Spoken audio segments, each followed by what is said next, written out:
Welcome to the Crack House Chronicles, your favorite true crime podcast. I am Donnie, and with me is a man that didn't post a picture of his turkey on Facebook, and now he's been banned. It's Dale. I didn't know I was banned, but I didn't post a picture of nothing. You don't post a picture of what you're cooking on Thanksgiving? I didn't this year. No, I never do, so... I usually don't on Thanksgiving. I guess there's, to me, there's just plenty out there for everybody to see what a turkey looks like if they've never seen a cooked turkey before. Yeah, yeah. I probably could. See, I bought one anyway. I didn't cook it. Yeah, you got somebody else to cook it for you. Yeah, Justin Falls. Shout out to Justin. They cook over there for the Toys for Tots fundraiser they do for children's of Cleveland County Christmas fund, basically. Awesome stuff. Yeah, him and his son Braden was there, and he tried to get me to post some stuff about a 50-50 drawing they're going to be doing, but it's going to be coming out a little late, I think, for us. But maybe we'll throw it on the Facebook page or something, catch it early or whatever. Anyway, but yeah, they do that. So with the surgery and all that going on, we just didn't really have time for all that stuff going on. So went over and got a turkey and a Boston butt, and it was amazing. Amazing stuff. Good stuff. Good times. So it was a good thing, and it was going to a good cause. So. Absolutely. Yeah, man, it's good they do stuff like that for kids. Yeah, he's real passionate about it. He's been doing that Toss for Tots, which is kind of a cornhole tournament, and all the fun, everything goes to the kids. That's awesome. Everything. Yeah. That's the way it should be. Yeah. You got any good shout outs anybody want to talk about, dude? I want to give a shout out to our buddy Chris Wade. That came out of that. Oh, man. Chris. Yeah, what a guy, man. He's been working hard. Said he posted, I'll just give it off his Facebook page, been working on a 34-year journey from the University of Evansville in August of 1990 to the Southern New Hampshire University class of 2024, and he's done it, and he said it's been worth it all. So he got him education. He got him education. He graduated. Oh, man. Yeah, man. Yeah, we didn't have no 5 stars, so we was giving our own 5 stars. Yeah, we'll give Chris a 5-star. Yeah. It's good stuff for him graduating college and getting that done. And he does a lot for us. Oh, he does, man. He's a big supporter of the show and comments on a lot of stuff we do, and heavy listener, and tells everybody about us. That's right. Yeah. Give a quick shout out to our buddy Joe Hollery. That's in Nova Scotia. Our buddy, yeah. I affectionately call him Canada with an R. So we talk a lot, here and there, text, Facebook stuff, and maybe one day I'll get up there and check him out. But he's a good dude, and we hit him up. It kind of goes with this episode, and he gives a little insight on it, and he was just right there in the mix of it. So, oh, man. Pretty wild. But anyway, shout out, Joe. Hope you're having a good day. That's it. So we got a crazy episode, Dale, and when we get back from this short break, man, we're going to jump into it. Let's get at it. All right, bud, we're back. We are. And like you said, we are going north of the border. This one. North of the border. I was going to say north of Alaska. That's the wrong song. Yes, other side of the country, too. Nova Scotia. We're going to Nova Scotia, Canada. That's right. Yeah, this is a case that took place not too long ago. Like 2020, right? Yeah, right at the height or the beginning of COVID when this took place. And this may have something to do with it, some of the stuff that was going on with the world at that time. What a wonderful time. Yeah, but we're talking about an incident that happened on April the 18th and 19th of 2020. A guy that we're talking about, his name was Gabriel Wortman. And I think just for the sake of this episode, we'll call him Gabe. I think a lot of people call him Gabe. Well. But his name was Gabriel. His name was Gabriel Wortman. W-O-R-T-A-M-A. Yeah, Wortman. Yeah. Yeah, and just a little bit of background on Gabriel Wortman. He was born on July the 5th, 1968 in Hamilton, Ontario. He was born to parents Paul and Evelyn Wortman. And he had one sibling, a biological brother, and his name was Jeff Samuelson. So we're going to get into why he had a different last name. Right. Now, Paul and Evelyn, they had Jeff in 1970, and they had him in the United States. Yes. And as soon as Evelyn gave birth to him, they put him up for adoption. Yeah, they had left Gabriel in Canada with their grandparents. Yeah. Yes. So that, from the get-go, that's just odd to me. Very, very odd. Yeah, because why would you put up the second kid up for adoption? Well, I guess they left one with Grandma, and they went to the U.S. and decided 2 was too many. Yeah. I don't know. Yeah, it just blows my mind. But there's a whole lot about this that's going to blow your mind. Yeah, it is. But the younger brother, Jeff Samuelson, he learned of his birth family and actually met his parents and his brother Gabe in 2010, many, many years later. Yeah, I don't even think Gabriel knew till he was like 40 or something. Yeah. But he had a biological brother. Yeah. Yeah. But just a little bit of background on all this family. And some of the stuff we're talking about comes from Gabriel's, he had a common law wife. Yes. Lisa Banfield. And there was a time when Paul, his dad, actually gave Gabe a gun and told him to shoot him. Yeah, he's like 7, I think. Yeah, just shoot me, dude. Now, at one point when Gabe was about 10 years old, his dad, Paul, made him kill the family dog. Yeah, shoot his own dog. I mean, what the heck was that? It's just crazy. Yeah. None of this makes sense to me. It doesn't make any sense at all. No. But there was a lot of violence between Gabe and his father. Well, then there was violence between his father and his father. Yeah. So it goes way back. It just handed down. Yeah. But there was one time their family they took a trip to, of all places, they went to Cuba. Okay. I don't know if anybody else went to Cuba. But anyway. Get some of that Cuba steak. They went down there around the year 2000. Right. And this is when Gabe assaulted his father. And they said Gabe beat his father until he was unconscious. Well, I guess when you had enough, huh? I guess. Crazy stuff. Mm-hmm. So I'm sure there was a whole lot of other stuff going on in that time. These were just some of the highlights, if you will. Yeah. Man, make a kid kill his own dog is pretty rough. That is just rough, man. But Gabe had a pretty rough upbringing. He grew up and went to the University of New Brunswick, studied psychology for a while, and that's where he met his first wife. And he would go on from there to become a funeral director, and then later just get set up for a denturist practice. He made false teeth. Yeah, that's just a fancy way to say it. That's what we call them here in the United States, false teeth. I guess in Canada they call them denturists. I guess. That's Yeah. fancier. And that was in the Halifax area. Mm-hmm. Yeah. And he actually owned 2 clinics making dentures there in Canada. One was in Halifax and one was in Dartmouth. Hmm. And he owned a lot of real estate in Halifax, Dartmouth, and Portapique. Mm-hmm. And his estate, man, it was pretty massive. It consisted of 6 properties and 3 corporations and was valued at $2.1 million. I guess false teeth don't make false money, huh? That's Canadian money. Yeah. And Gabe had been normally living in his Dartmouth clinic. He had like an apartment above the clinic there in Dartmouth. Correct. That he was living at. And he also owned a cottage in Portapique beginning in 2004. And he also had a pretty close friendship and business association with the former Fredericton lawyer who had died in 2009. And this guy had left him all of his possessions. But Gabe, he had a lot of previous bouts with the law, Dale. Mm-hmm. He had previously pled guilty to assault in 2002 and was sentenced to 9 months of probation, in which he was prohibited from possessing any weapons and was actually ordered to undergo anger management counseling. Right.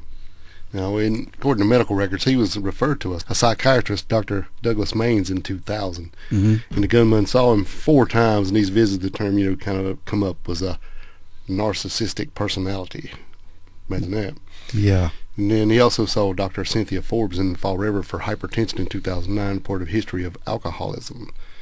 So he had some notes in there talking about he was going to stop drinking for the summer and all that kind of stuff, but we'll see. It's just, he's got a lot of stuff going on, stress, narcissism. It's all a bad mixture. Yeah, it was. Mm-hmm. And He also wanted to see another psychologist to help deal with all this stuff, but apparently he just wasn't interested. But Gabe was also involved in 2 civil lawsuits regarding property disputes, according to some public records. And in 2004, he offered to help a friend who had some financial difficulties. Yeah, if that's what you want to call it. Yeah, that was about to lose his house. Yeah. But this is when Gabe then discreetly took ownership of the home. Yeah, give him some money, and then I guess maybe he gave him his title or something. Yeah. And then he went and had the house put in his name, and then sold the house. Yeah. For a profit. Evicted the man. Yeah. And then sold the property. And in 2015. That's good help. Yeah. In 2015, Gabe, his uncle, lent him a house that he purchased in Portapique while selling his Edmonton condominium. And Gabe refused to release the property back to him, claiming that he was owed money, until his uncle eventually sold it, and one of the buyers later became a victim to Gabe. So yeah. So he's a shady dude. Very, very sure. shady. Some of his business dealings, he is. Sketchy. Yeah. But there were a lot of people that described Gabe as paranoid, manipulative, and controlling. Well, I guess so. If you dump on people long enough, you're going to have to be paranoid because you know it's coming back at some point. Yeah, the karma's coming back on you. Yeah, you'd think so. But according to Gabe's uncle, Gabe and his mother were abused by his father. A chronic petty thief who liked to manipulate the system to avoid paying money, and that Gabe may have learned those habits from his father. There you go. And a cousin described Gabe as almost a career criminal who Yeah. did a lot of stuff but just never got caught. I think he always said, it's not legal if you don't till you get caught. That's true. Now, there was a neighbor said Gabe was obsessed with his spouse, Yes. and he tended to be jealous about things with her. Oh, I'm sure. The way they got together, I think, they were both married at some point, and then they met each other, then they kind of got together and divorced their each other, and them two got together, and they were living above that denture place you were talking about. Yeah, Yeah, so they were common law. this lady's name was Lisa Banfield. Correct. His common law wife that we mentioned. And there were residents that were suspicious that Gabe was stockpiling gasoline and propane tanks, and they reported hearing him brag about having lime and muriatic acid to dispose of bodies. I think he was getting weirded out by this COVID thing, man. Yeah. And he didn't know what was going to happen. And so at this point, I think they had, when COVID hit, they had left the clinic and they had moved out to the cottage out in Porter Peak. Mm-hmm. And, he had several properties, like you said, and he also had a huge warehouse that he used to, work on motorcycles and stuff. And it was kind of like a giant man cave in a way, I think. And he would go out there and stay, and then he was worried about everything coming, like if they knew he had money, people would be coming to take their money and all this kind of stuff. So he already had in his head that stuff was fixing to get weird. Yeah. But, I was talking to you earlier when we decided to do this case a while back, and studying this case, this reminds me a lot of the Killdozer Mentality of it, yes. Yes. Not the actual crimes and stuff, but just the mentality of it and the mindset of it. Yeah. And wanting to get back at some people. Get back at people. Yeah. Except this guy's a little worse, I think. So, yeah, let's going through this, sort of put you, if anybody listened to the Killdozer episode, just sort of think about that a little bit and some of the things that happened. Yeah. And there were neighbors that also said that Gabe struggled with alcohol use and his business was negatively affected by the COVID-19 pandemic. Well, yeah. Because this was forcing all non-essential businesses to close in Canada. Right, just like everywhere else. Exactly. And according to Gabe's common law wife, Lisa Banfield, he took her across Nova Scotia in the hours before the attacks happened, all this stuff is going down. Yeah.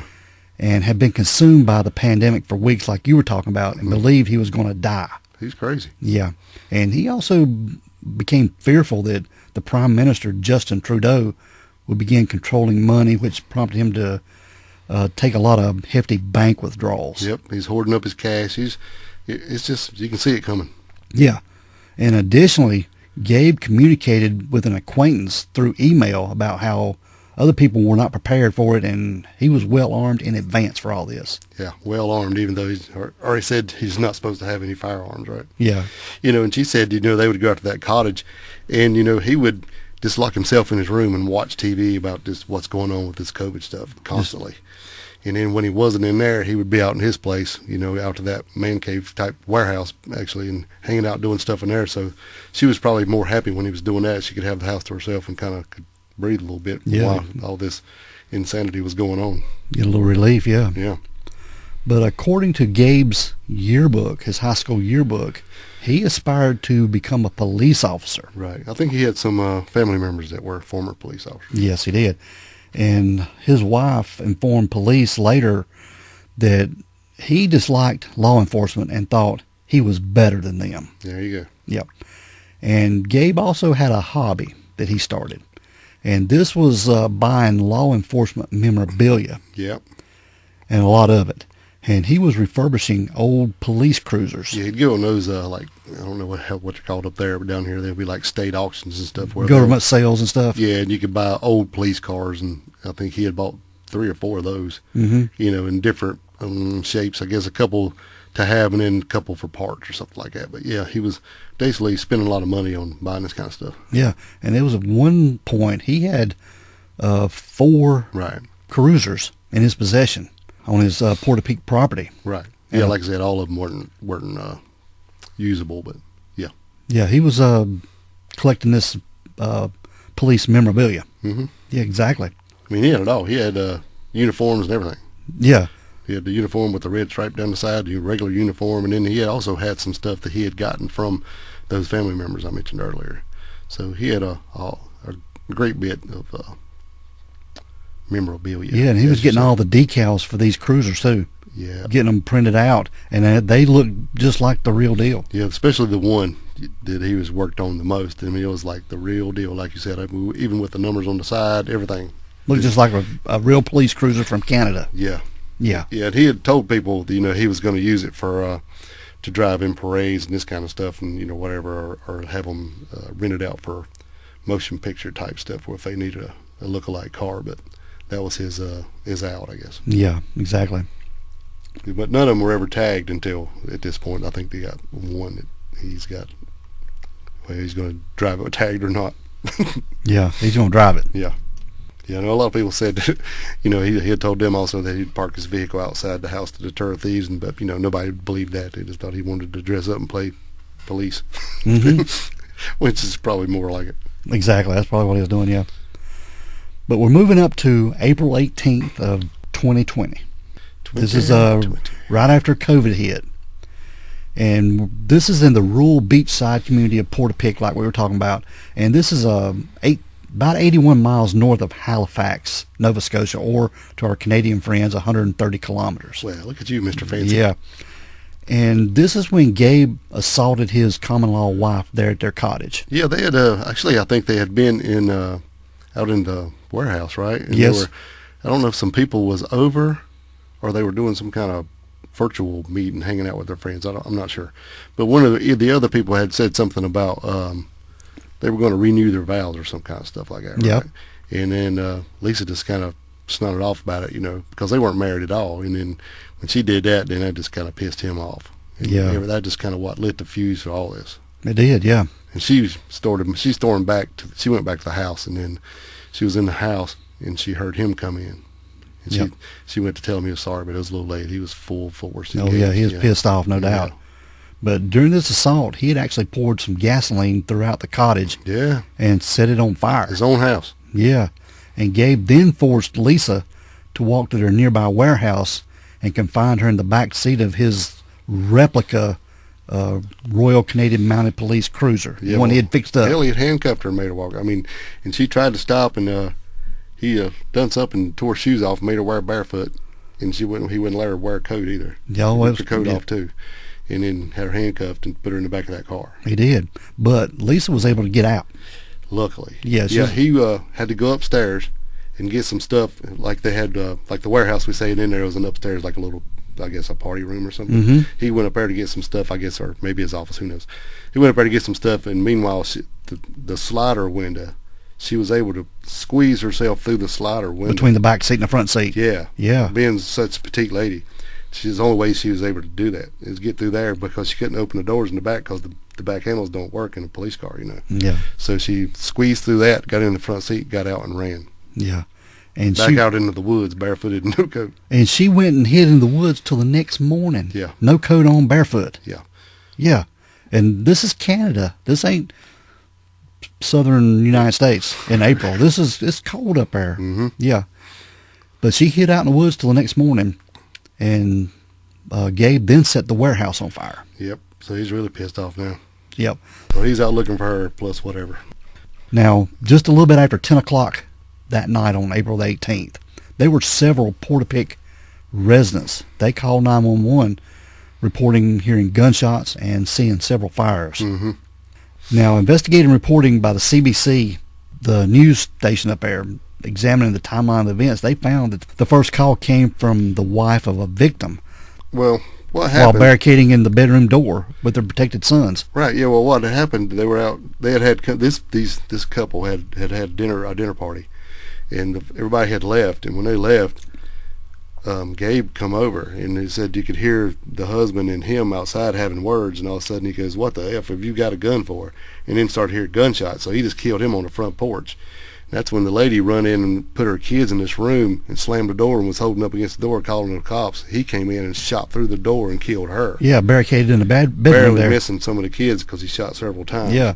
Yeah, and then went back in there and started pulling logs out of the fire and sticking them all over the house, trying to burn the house down. Yep, trying to set the house on fire. But the two sons that were barricaded in the bedroom with their mom, they got out of the house. Yes. And there was a third son of these victims said he believed Gabe targeted his father during the attacks because he owned rifles and he would have been able to stop him. Which is smart. Yeah. I mean, if you're that kind of thinking, take out the biggest threat first.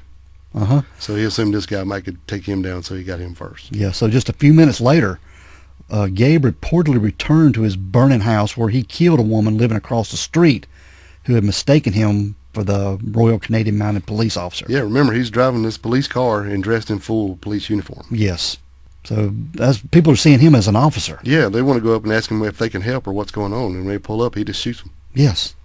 I mean, that's why you want to kill people. He had a good plan. Oh, yeah. He thought it through. He definitely thought through. What happened is the woman living across the street to him. He just killed.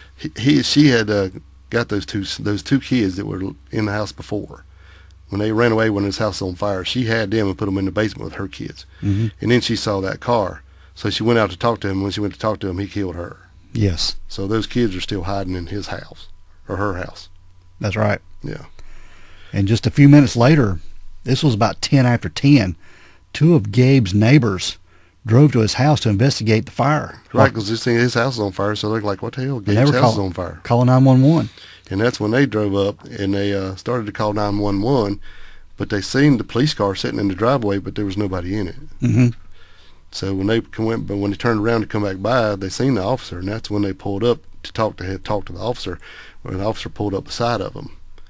And when he did, he rolled down the window, and then he saw who it was, but he noticed the guy had a laser sight, and two shots rang out. Yeah. One skinned him on the forehead, and the other one went through his shoulder, but it didn't kill him, and they stomped on the gas and got out of there, luckily. Yeah. But they said if it wouldn't have been for that laser sight, he would have never seen the gun. So it saved his... That laser sight saved him, yeah. Yeah. Yeah. So when we're talking there done killed, 4 or 5 people here in 10 minutes? Yes. Just because he had an officer's uniform on, and them thinking he was there to help. Yeah. So when the first 3 RCMP officers arrived at the scene, this was about 10:26. They slowly entered the neighborhood on foot, eventually finding some of the victims. Mm-hmm. And police said many had died while trying to escape the flames of the house. Yeah, and trying to help others. Killed somebody, set their house on fire. Yeah, and some of the victims were not discovered until many hours later. Mm. And one officer reported by radio they could not locate the shooter, and it was whatever was happening. It was bad, and it was going down. Yeah, and saying these first officers were kind of overwhelmed and called for assistance. What's going on? And this is another thing that blows my mind. It's talking about these three police officers arrive. Well, I guess during the first almost hour and a half of this assault is all there's there. Yeah. And like I said earlier, I mean, down here, I don't know how stuff goes on in Canada, but around here, if you get pulled over or anything, speeding ticket, whatever, there's usually going to be 3 or so pull up eventually before your time's done. Yeah, one's going to get you, and then while you're sitting there, there's going to be a couple more pull up. Right, just for something that simple. Yeah. So you can imagine all this going on. I mean, everything's on fire, gunshots going on. Now, don't get me wrong, it's only been a few minutes, but once they get there, it still takes another hour and a half for backup to get there. Mm-hmm. That's right. But the first responders also found the neighbors that Gabe shot at, who identified him by name. Yeah. And they said he had gone toward the beach, and that there was another unmapped exit in that neighborhood. Right. That most people didn't know about. Mm-hmm. They thought they had him pinned in. They did. And they also informed the officers that Gabe was in a replica police vehicle, which was also previously reported by several of the 911 calls. But they're not taking it serious for some reason. They're not. It just blows my mind. And we will tell you some more that's going to blow your mind here in a minute about all this. Worse, yeah. And just a few minutes, well, actually it was about 11:30. The RCMP posted a tweet. A tweet. This is what they did. They didn't send out no emergency alert or anything. They sent out a tweet on Twitter saying that it was dealing with a firearms complaint. Right, which sounds like it's no big deal. I mean, because you, especially living like we live out in the country, and I assume it's the same up there out, it's like out in a rural area. It's not uncommon to hear gunshots, But up there, I mean, and they was hearing these gunshots stuff going on. I don't know, it's just weird to me. And what this tweet, it asked residents of the Porta-Peak area to stay inside with their doors locked, as officers set up a search perimeter of 2 kilometers, which is about 1.2 miles. Right. And over that night, there was still confusion over whether Gabe had been apprehended and if he was the driver of this police car. And I don't know why. I mean, several people have told him who it was and what he was driving. Exactly. Several. And at the time, the RCMP was unable to use a helicopter to assist in this manhunt because their only Atlantic-based helicopter was unavailable due to some routine maintenance. Oh, great timing. Yeah, very great timing. And the RCMP later determined that Gabe had left Portapique around 11:45. This was 19 minutes after first police responded by driving through a dirt road along a blueberry field. So this is this road that nobody didn't know about getting out of this neighborhood. yeah, special undercover road. Yes. But, you know, think about it. How many people was on Twitter all the time? And especially, I mean, at night. And this is the only way they put it out. And they put it out as a firearms complaint, stay inside. And you're like, oh, heck, I mean, even if you did know about it, it doesn't seem that serious. It's not like he said, you know, Twitter, several people shot. I mean, you know, it doesn't seem serious. Mm-mm. And that's the only thing they put out, period. This Twitter little tweet thing. Yeah, they have another system up there. It's kind of like, it's like a public response system they sent out to over the TVs, phones. Yeah. You know, alerting people how we like get emergency broadcasts. Yeah. But they didn't do any of that. It was a tweet is all they sent A out. damn tweet. Exactly.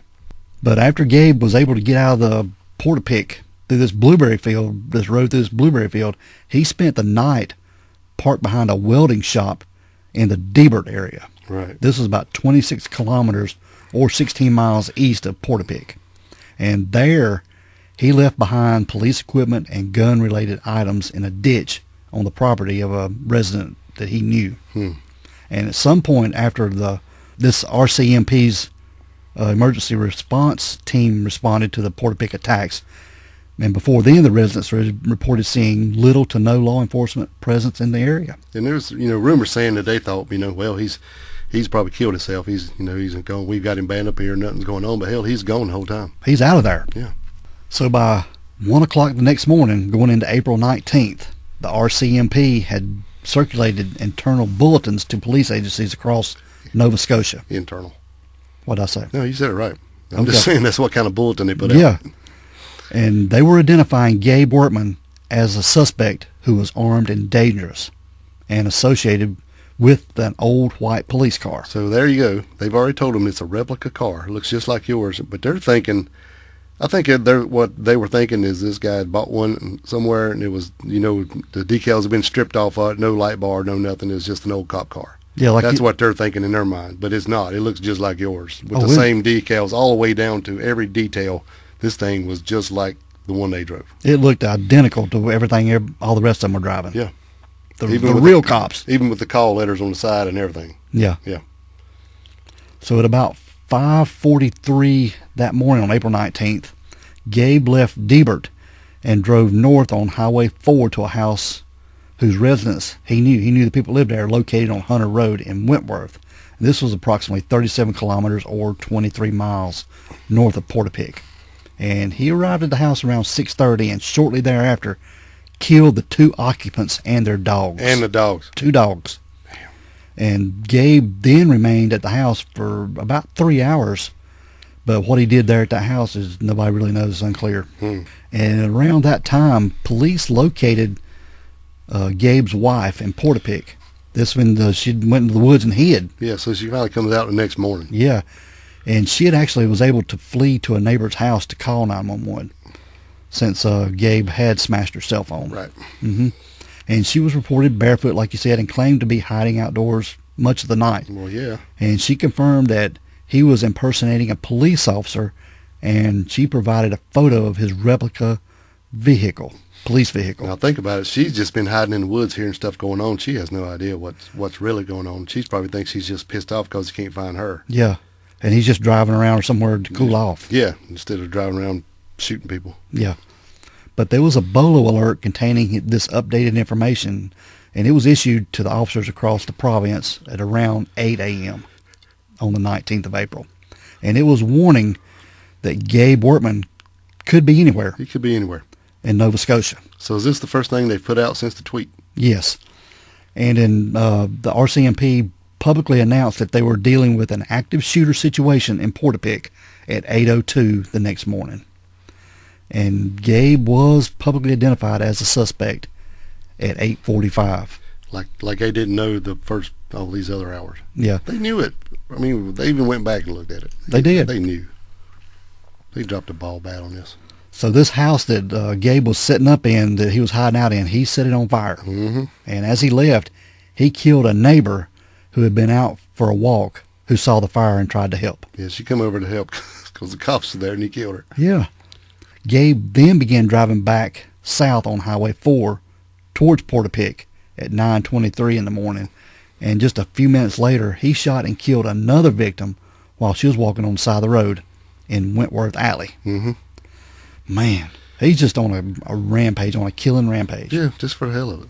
And just a few minutes later, 10 minutes. Yeah, he went to another house in Glenholm, whose residence he knew, while armed and dressed in a police uniform. Yep, still wearing his gear. However, the occupants recognized him and refused to let him in.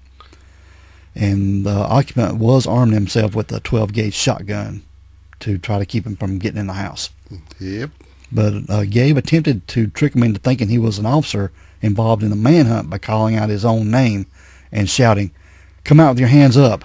But the occupants called the police and Gabe left. Look, if they had a shotgun, they'd be dead too. Oh yeah, they knew. Yeah, that's pretty smart. The first people so far that actually knew what was coming. Yeah. And just before 10 a.m. in Debert, Gabe performed 2 traffic stops on random cars a few hundred meters apart and killed their occupants. And he was seen at 10:08 traveling through Debert and Onslow. And in a tweet posted at 10:17, the RCMP for the first time warned the public that Gabe Wortman was impersonating a police officer. This was 12 hours later. So this is the first time they actually put something out to the public. The other one was to be on the lookout, so that's probably for the police, wasn't it? Yes. So this is another tweet.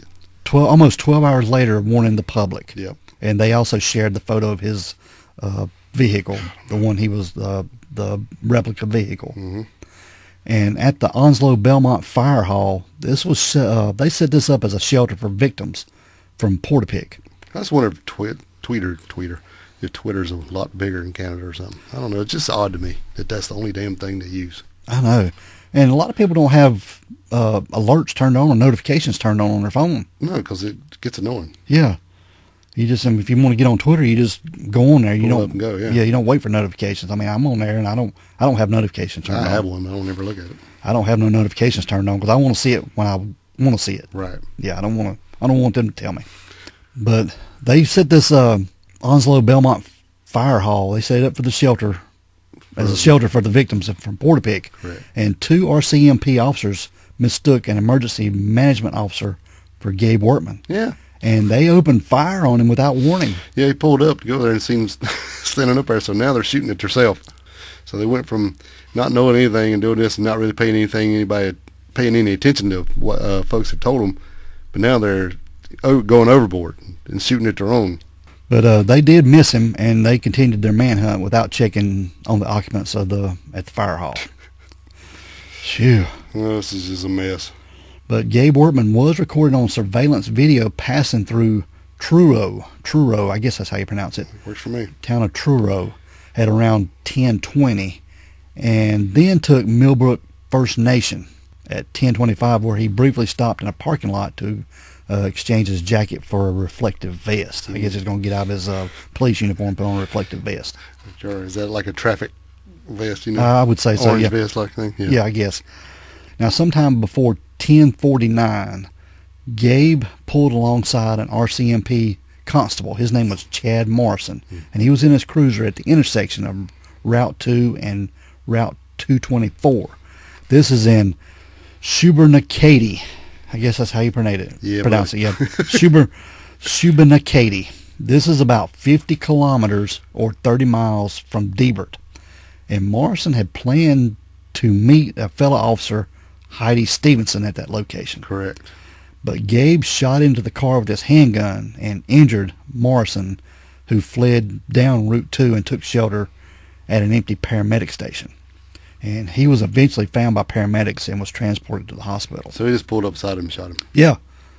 And Gabe proceeded less than 500 meters, which is about 1,600 feet south, into the junction of Route 224 and collided head-on with Stevenson. Right. This Heidi Stevenson, who was driving north. Yeah, she was coming to meet him. I think when she saw him, they just ended up hitting each other. She was trying to stop him. And that's when Officer Stevenson engaged Wortman, resulting in him firing and killing her. Yeah, they were shooting at each other, but he was able to get out of his car and he killed her. Man. And then just immediately after this, he stole her firearm. Yep. And all her ammunition. Yeah, and her And then ammunition. he set the cars on fire. Yeah. He's wreaking havoc. He is, man. It's crazy.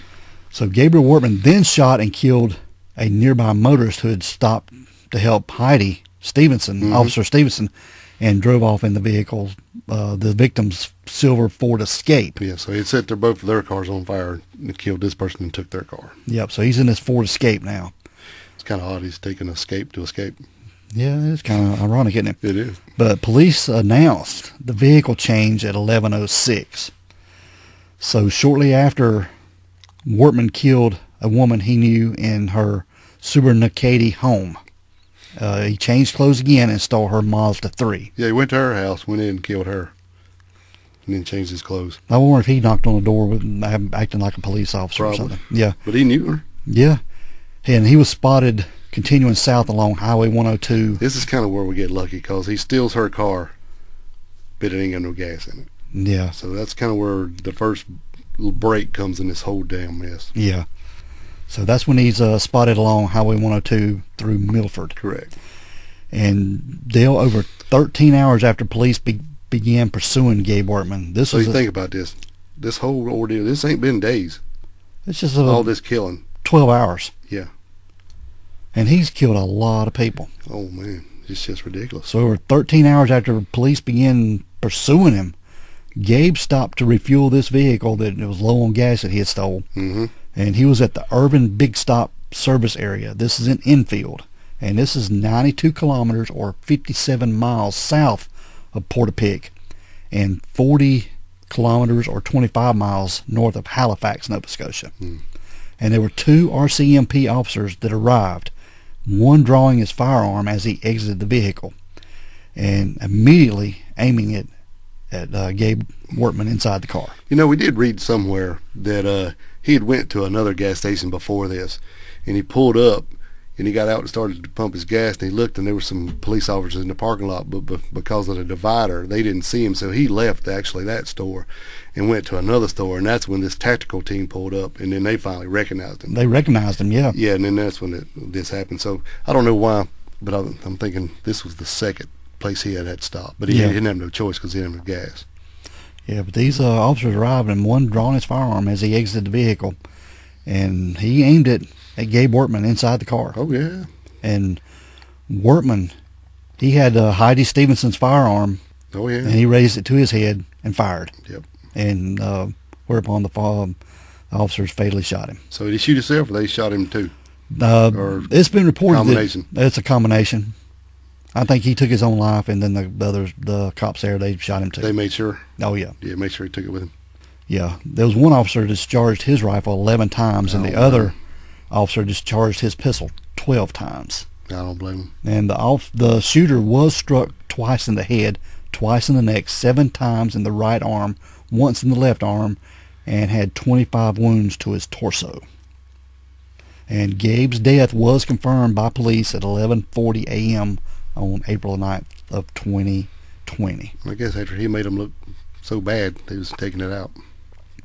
Which, whatever. But there was a document that was partially redacted, and Gabe's wife, Lisa Banfield, said that he had been on his way to Halifax before he was killed to get someone, and local authorities had to go to a residence to provide protection for 2 of its occupants.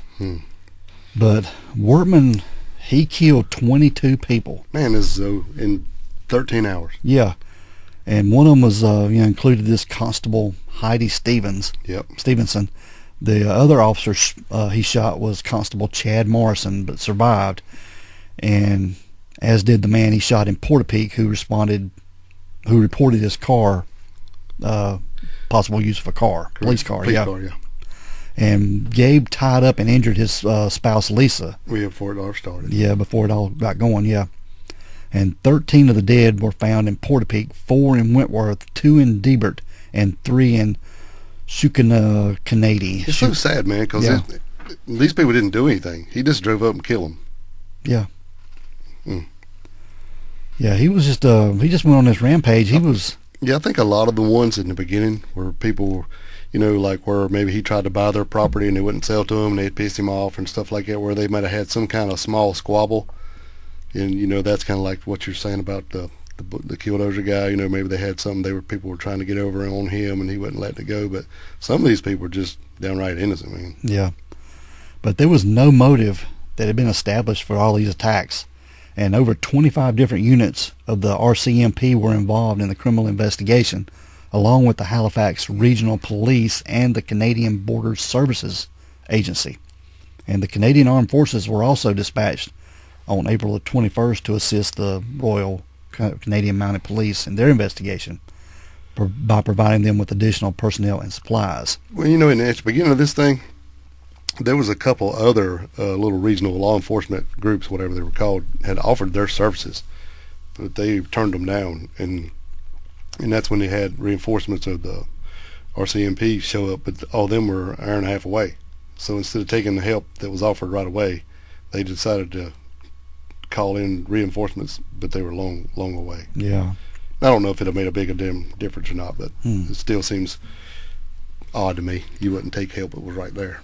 But what's crazy about this, there were a total of 16 crime scenes, including 5 structure fires spread over a distance of at least 50 kilometers or 31 miles, along with 500 identified witnesses.